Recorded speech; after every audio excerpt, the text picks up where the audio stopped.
బక్కచిక్కిన దేహంతో కనిపిస్తున్న ఈ పెద్దాయన పేరు శంకర్.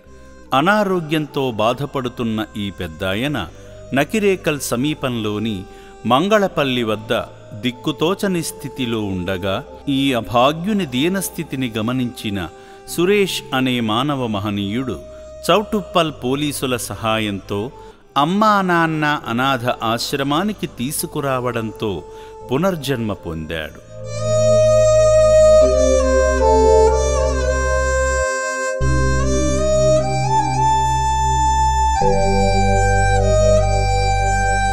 ముందుగా ఆశ్రమ సిబ్బంది వారి వివరాలను తెలుసుకుని చికిత్స నిమిత్తం రక్షణాలయంలోని వైద్యశాలకు తీసుకువెళ్లగా బీపీ, షుగర్ లెవెల్స్, ఆక్సిజన్ స్థాయిలు వంటి ప్రాథమిక ఆరోగ్య పరీక్షలన్నీ నిర్వహించారు.